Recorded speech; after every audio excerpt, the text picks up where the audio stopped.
आज Doubtnut app download करें। Doubtnut पर अपने सभी गणित, रसायन विज्ञान, भौतिक विज्ञान और जीव विज्ञान के डाउट्स का करो सफाया। बस प्रश्न की फोटो खींचो, एक ही प्रश्न को क्रॉप करो और तुरंत वीडियो सोल्यूशन पाओ। अभी डाउनलोड करें। हेलो दोस्तों, हमारे सामने प्रश्न है तल 4x ऋण 4y धन 7z ऋण 3 बराबर 0 के समांतर तल का समीकरण ज्ञात करें जो बिंदु 4 1 ऋण 2 से 4 इकाइयों की दूरी पर स्थित है।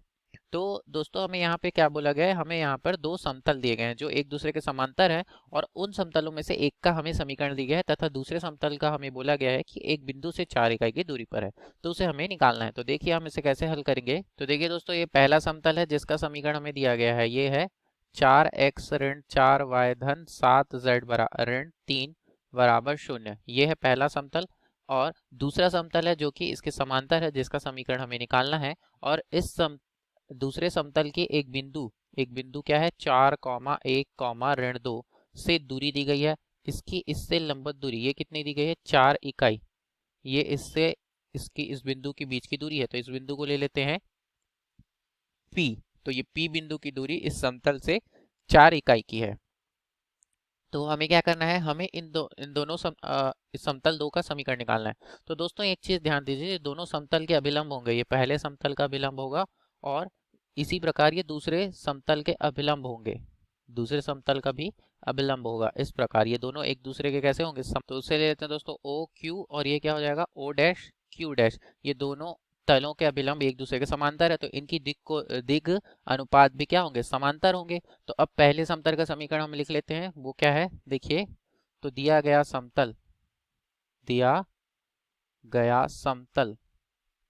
ये क्या है, ये है 4x ऋण 4y धन 7z ऋण 3 बराबर 0। ये हो गया पहला समतल। तो पहला समतल का समीकरण। अब इसके एक और समांतर समतल है जिससे एक तो इससे समांतर समतल का जो दिग अनुपात होगा वो भी इसके बराबर होगा। तो चूंकि समतल एक समतल दो के समानांतर है अतः इनके दिग अनुपात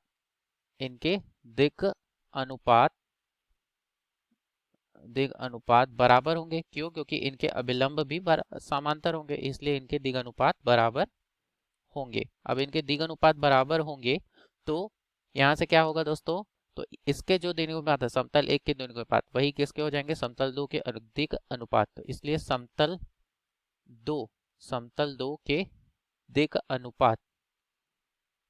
दो के दिग अनुपात क्या होंगे, ये हो जाएगा 4 ऋण 4 और 7। ये हो जाएगा जो समतल एक का, ये देखिए 4 ऋण 4 और ये 7, ये हो जाएगा समतल दो के दिग अनुपात।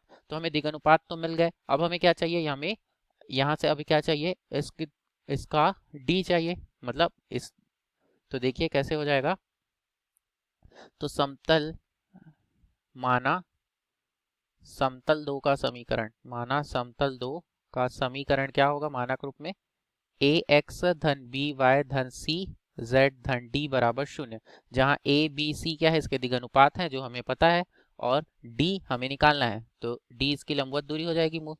तो अब यहाँ से देखिए बिंदु, तो चूंकि हमें बिंदु से दिया गया, चूंकि बिंदु p से समतल दो की दूरी, बिंदु p यानी क्या है 4, 1, ऋण 2 से समतल दो की दूरी कितनी दी गई है, ये हमें दी गई है दोस्तों, दूरी दी गई है 4 इकाई। तो यहाँ से बराबर 4।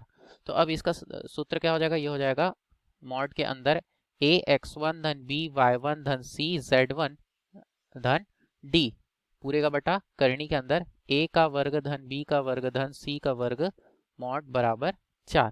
यही होगा। तो इसका सूत्र हो जाएगा इस बिंदु से इसकी दूरी का। तो यहाँ से देखिए ए बी और सी का मान तो हमें पता है, ये है 4 ऋण 4 और 7। तो और इसमें x1 y1 और z1 क्या होंगे, तो ये जो बिंदु से दूरी है वही क्या होगा x1 y1 और z1। तो इनका मान रख देते हैं। तो ये क्या हो जाएगा 4 गुणा 4 फिर ऋण 4 गुणा 1 फिर धन 7 गुणा ऋण 2 धन d का मान कितना है, d का मान हमें निकालना पड़ेगा पूरे का बटा पूरे का बटा a का वर्ग यानी 4 का वर्ग धन ऋण 4 का वर्ग धन 7 का वर्ग बराबर 4। तो अब इन्हें हल करते हैं तो क्या आ रहा है, देखिए देखिए। तो यहाँ से इन्हें हल करेंगे तो देखिए क्या आएगा, 4 चौक 16 ऋण 4 धन ये भी हो जाएगा ऋण कितना, ऋण 14 धन d पूरे का बटा करनी में 4 का वर्ग 16 धन फिर ये भी 16 धन 37 49 पूरे का मॉड बराबर 4। तो यहाँ पर से मापांक के अंदर क्या आ रहा है, ये हो जाएगा ये ऋण 18 और धन 16 तो कितना आएगा, ऋण 2 धन d पूरे का बटा मॉड के अंदर करनी 81 हो जाएगा बराबर 4। तो दोस्तों यहाँ से देखिए अब मॉड को जब हम हटाते हैं क्योंकि चूंकि इसका धन और ऋण दोनों का मॉड मान क्या लेते हैं, हम धनात्मक लेते हैं। तो यहाँ पे हम इसे हटाएंगे तो इधर भी धन और ऋण करना पड़ेगा। तो ये हो जाएगा धन ऋण 4 और ये आ जाएगा ऋण 2 धन d बटा 9। तो अब इसे हल करेंगे तो ऋण 2 धन d बराबर 9 चौक 36 पक्षांतर करने पे अब यहाँ से d बराबर क्या हो जाएगा, धन ऋण 36 धन 2। तो अब d के दो मान, तो यहाँ से क्या हो जाएगा, धन लेने पर क्या होगा और ऋण लेने पर d के दो मान मिलेंगे और उनके लिए दो समतल के समीकरण आएंगे। तो d बराबर क्या होगा, धन 36 धन 2 क्या आ गया, d बराबर 38 और यहाँ से d बराबर ऋण 36 धन 2। तो यहाँ से d बराबर कितना आ जाएगा, ऋण 36 धन 2 यानी ऋण 34। तो अब समीकरण में यहाँ से d का मान दो मान प्राप्त हो रहा है तो दो समीकरण प्राप्त होंगे समतल के, वे क्या होंगे।